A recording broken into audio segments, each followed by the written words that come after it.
अस्सलाम वालेकुम स्टूडेंट्स, आज हम पढ़ रहे हैं लेक्चर नंबर 70। टॉपिक है हमारा रिप्रोडक्शन। नेक्स्ट चैप्टर नंबर 18 हम स्टार्ट करने लगे हैं क्लास।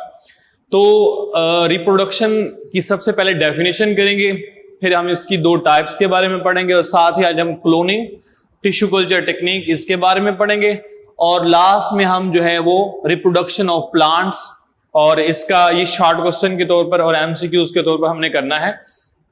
तो सबसे पहले क्लास हमारे पास है रिप्रोडक्शन। What is reproduction?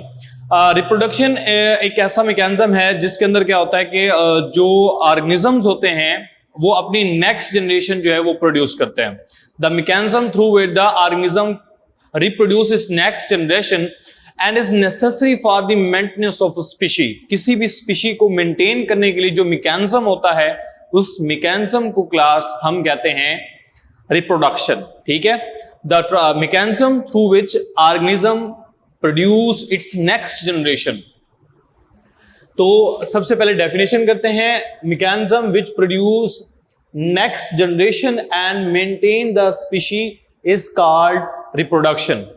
फिर है जी रिप्रोडक्शन जो है ये स्पीशी की सर्वाइवल के लिए नेसेसरी होती है, जबकि एक इंडिविजुअल के सर्वाइवल के लिए ये नेसेसरी नहीं है, क्योंकि एक ऑर्गेनिज्म वो तो रिप्रोड्यूस हो गया तो इंडिविजुअल के लिए इसके कोई सर्वाइवल इंपॉर्टेंट नहीं है, लेकिन जो हम कह सकते हैं स्पीशी जो नेक्स्ट जनरेशन मेंटेन करना होता है उसके लिए बहुत इंपॉर्टेंट है। ये एमसीक्यू है। Nothing to do with the survival of the nothing to do survival of individual की सर्वाइवल के लिए जरूरत नहीं होता है, लेकिन important for the survival of species.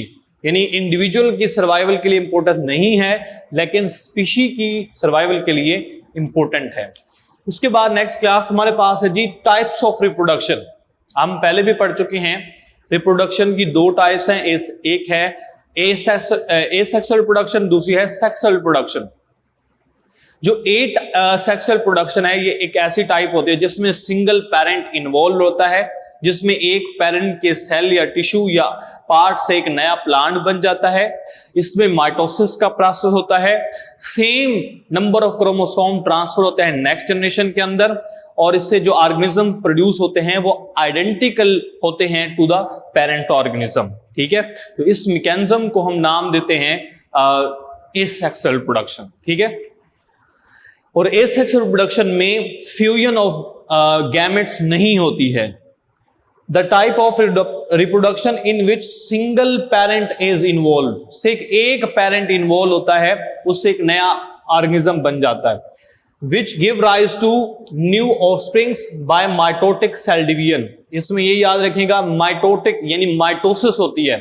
Mitosis is the type of cell division in which the one cell is divided into two cells and having the same number of chromosome as the parent cell। उसके बाद है chromosome number exactly replicated and transfer to the offspring. जितने chromosome parent cell में होते हैं उतने ही उसके offspring के अंदर प्रोड्यूस हो जाते हैं। इसके बाद है जी chromosome number same as in parent, वही बात आ गई। नेक्स्ट है जी offspring exactly similar to the parent organism. जो है वो ऑफस्प्रिंग जो होगा ये पेरेंट ऑर्गेनिज्म के बिल्कुल सिमिलर होगा। और इसके साथ ही हमारे पास मेथड के इसके जो मेथड्स हैं वो है हमारे पास फिशन की दो टाइप्स हैं, एक हमारे पास है बाइनरी फिशन और इसके बाद दूसरा हमारे पास है मल्टीपल फिशन। उसके बाद है जी बडिंग का मैकेनिज्म होता है, साथ ही sporulation spore formation, vegetative propagation, parthenogenesis, apomixis और इसके अलावा आर्टिफिशियल ग्राफ्टिंग, लेयरिंग, ये डिफरेंट मेथड्स हैं एसेक्सुअल प्रोडक्शन के। उसके बाद क्लास नेक्स्ट है जी sexual production. What is sexual production? The type of reproduction in which there is fusion of the male and female gametes।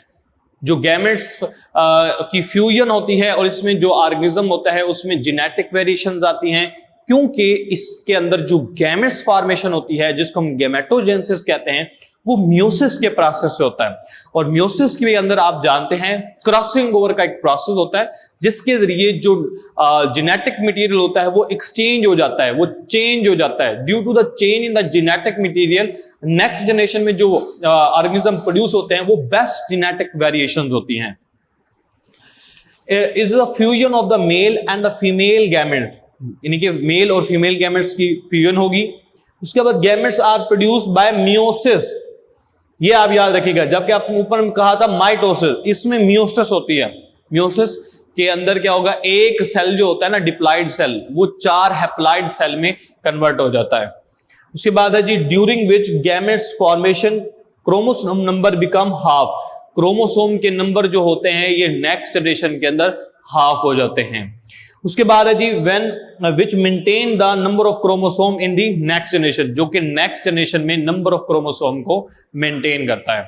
इसके बाद क्लास हमारे पास है produce genetic variations by the crossing over in meiosis, और इसके अंदर जो है वो क्रॉसिंग ओवर की वजह से जेनेटिक वेरिएशंस आ जाते हैं, जिसकी वजह से जो न्यू ऑर्गेनिज्म होते हैं उसमें बेस्ट डेवलप्ड जो कैरेक्टर्स होते हैं वो अडॉप्ट हो जाते हैं। इसके बाद नेक्स्ट है क्लास हमारे पास cloning and tissue culture technique. What is cloning, what is tissue culture technique, या ये डिफरेंस क्या है? क्लोनिंग जो है ये एनिमल्स में होती है, जबकि टिश्यू कल्चर टेक्निक प्लांट्स में होती है। Cloning is the type of latest method of asexual reproduction, जिसमें क्या होता है कि एक सेल या टिश्यू लेके हम एक नया एनिमल बना सकते हैं, जिसको सबसे पहले 1997 के अंदर एक साइंटिस्ट है जिसका नाम है लैन विल्मट, उसने एक सेल लेके सोमैटिक सेल लेके न्यू शीप बना दी थी। इसके बाद में single cell produce new offspring, एक सेल से नया ऑफस्प्रिंग प्रोड्यूस हो सकता है, लेटेस्ट मेथड है। उसके बाद टिश्यू कल्चर टेक्निक क्या है? अच्छा, टिश्यू कल्चर टेक्निक किस में होती है? प्लांट्स में होती है, और प्लांट्स में हमारे पास एक सेल्स होते हैं जिन्हें हम कैम्बियम कहते हैं। कैम्बियम बेसिकली 2 टाइप होती है, एक हमारे पास होती है जिसे इनके वास्कुलर कैम्बियम कहते हैं, दूसरा होती है कॉर कैम्बियम होती है। कैम्बियम वो टिश्यूज होते हैं जिनमें मेरिस्टेमेटिक सेल्स होते हैं, वो सेल जिनमें पोटेंशियल होता है डिवाइड होने का, तो वो हम टिश्यू लेके एक मीडियम में डालते हैं, टिश्यू कल्चर मीडियम, और उसके अंदर मल्टीपल डिवीजन होती है, क्लासेस सेल प्रोड्यूस होते हैं। क्लासेस को एक और मीडियम में डालते हैं, उसमें बेसिकली हार्मोन्स होते हैं, इंडोल जैसे साइटोकाइनेन, जब उसके अंदर डालते हैं तो उससे एक नया और जो है वो नए प्लांट्स बन जाते हैं, और रूट यानी डिफरेंशिएशन हो जाती है रूट, स्टेम और लीफ की। फिर उनको हम पोर्ट्स में डालते हैं, पोर्ट्स से उठा के यानी गमलों से उठा के फिर फील्ड में लगा देते हैं, जिससे एक टिश्यू या ग्रुप ऑफ सेल से नए प्लांट्स बन जाते हैं जो एग्जैक्टली सिमिलर होते हैं जो पेरेंट्स होते हैं, क्योंकि इसमें से माइटोसिस होती है, मियोसिस नहीं होती है, इसलिए ये एसेक्सुअल प्रोडक्शन का मेथड है। Cambium tissue excise from the parent and produces new plants exactly similar to the plants by addition of the nutrients, hormones, cytokinins, indole acetic acid। Class ये हम नेक्स्ट जो है आगे एक टॉपिक है वहां पर भी हम डिटेल से पढ़ेंगे। नेक्स्ट है जी ये जहां पर जो क्वेश्चन बनता है लास्ट पैराग्राफ इस पेज का, what are the disadvantages of cloning, cloning के क्या डिसएडवांटेजेस हैं, क्या नुकसान आते हैं? तो इसकी वजह से सबसे पहले रैपिड एजिंग, जो ऑर्गेनिज्म प्रोड्यूस होते हैं उनकी एजिंग रैपिड होती है। लो रेजिस्टेंट टू इन्वायरमेंटल स्ट्रेस, ये इन्वायरमेंटल स्ट्रेस को बर्दाश्त नहीं कर सकते हैं, लो रेजिस्टेंस होती है। और साथ ही डिजीज जो है ये अगर एक ऑर्गेनिज्म में डिजीज हो जाए तो सारे ऑर्गेनिज्म के अंदर स्प्रेड हो जाती है, क्योंकि वो उनके अंदर जेनेटिक मटेरियल सिमिलर होता है। Are the limitations of the commercial value. Next है class reproduction of plants. Plants के अंदर रिप्रोडक्शन 2 तरह के होता है, एसेक्सुअल प्रोडक्शन भी होता है, सेक्सुअल प्रोडक्शन भी होता है। एसेक्सुअल प्रोडक्शन की प्लांट्स में जो एग्जांपल्स हैं हमारे पास वो हैं लेयरिंग, ग्राफ्टिंग, बडिंग और वेजिटेटिव प्रोपिगेशन, जिसको हम आपने 10th क्लास में पढ़ा होगा, bulb formation, rhizome formation, quorum, tuber, leaf, ठीक है। उसके बाद है क्लास क्वेश्चन है हमारे पास, शॉर्ट क्वेश्चन इंपॉर्टेंट है, diplohaplontic life cycle. What is diplohaplontic life cycle? ये 2 वर्ड से बना है, एक पहला वर्ड है डिप्लाइड और दूसरा है हैप्लाइड। तो प्लांट्स में 2 जनरेशन होती हैं, एक स्पोरोफाइट जनरेशन होती है जो डिप्लाइड होती है, दूसरी जनरेशन गैमेटोफाइट जनरेशन होती है जो हैप्लाइड होती है। स्पोरोफाइट स्पोर प्रोड्यूस करती है इसलिए उसे स्पोरोफाइट कहते हैं, गैमेटोफाइट जनरेशन गैमेट्स प्रोड्यूस करते हैं इसलिए उसे गैमेटोफाइट जनरेशन कहते हैं। स्पोरोफाइट जनरेशन जो हायर प्लांट्स हैं उनमें डोमिनेंट है और जो गैमेटोफाइट जनरेशन है वो डिपेंडेंट है। अब क्योंकि प्लांट्स में अल्टरनेशन ऑफ जनरेशन का मैकेनिज्म होता है, जिसमें क्या होता है, अब एक जनरेशन दूसरी जनरेशन के साथ अल्टरनेट होती है, स्पोरोफाइट जनरेशन गेमेटोफाइट के साथ और गेमेटोफाइट जनरेशन स्पोरोफाइट जनरेशन के साथ अल्टरनेट होती है। तो इस मैकेनिज्म को कहते हैं डिप्लोहेप्लांटिक लाइफ साइकिल, जिसमें डिप्लॉइड जनरेशन जो कि स्पोरोफाइट है, एक हैप्लॉइड जनरेशन जो कि गेमेटोफाइट है, उसके साथ जो है वो अल्टरनेट होती है। सो अल्टरनेशन ऑफ जनरेशन, उसके बाद है जी स्पोरोफाइट और गेमेटोफाइट। स्पोरोफाइट वो जो स्पोर प्रोड्यूस करती है और डिप्लॉइड होती है, गेमेटोफाइट वो जो गेमेट प्रोड्यूस करती है और हैप्लॉइड होती है। स्पोरोफाइट ने किस में कन्वर्ट होना होता है, स्पोर बना के म्यूसिस के जरिए, गेमेटोफाइट जनरेशन में जो कि हैप्लॉइड होती है, और फिर गेमेटोफाइट जनरेशन ने फ्यूजन करके मेल और फीमेल गैमेट्स की इसने डिप्लॉइड जाइगोट बनाना होता है, वो स्पोरोफाइट जनरेशन प्रोड्यूस करती है जो डिप्लॉइड होती है। तो स्पोरोफाइट गेमेटोफाइट और गेमेटोफाइट स्पोरोफाइट। इसके बाद क्लास नेक्स्ट है जी isomorphic and heteromorphic. Iso mean same और मॉर्फिक मीन मॉर्फोलॉजी। अगर दो जनरेशन जो कि हमारे पास होती हैं प्लांट्स में, अगर सिमिलर हों तो उसे हम कहते हैं आइसोमॉर्फिक जनरेशन, और अगर दोनों जनरेशन डिफरेंट हों तो उसे हम कहते हैं हेट्रोमॉर्फिक जनरेशन। तो प्लांट्स में जो जिम्नोस्पर्म्स और एंजियोस्पर्म हैं, इसके अंदर हमने देखा होगा कि जो जनरेशन होती हैं स्पोरोफाइट जनरेशन, ये डिफरेंट होती हैं, तो हम इसे क्या कहेंगे, हेट्रोमॉर्फिक जनरेशन। आइसोमॉर्फिक में कहूंगी two generations vegetatively similar, such alternation of generation is called isomorphic generation. If the two generations vegetatively dissimilar, such alternation of generation is called heteromorphic alternation generation. Next है class next adaptation of seed। हमने पढ़ा था कि जो seed formation होती है plants के अंदर वो कैसे होती है।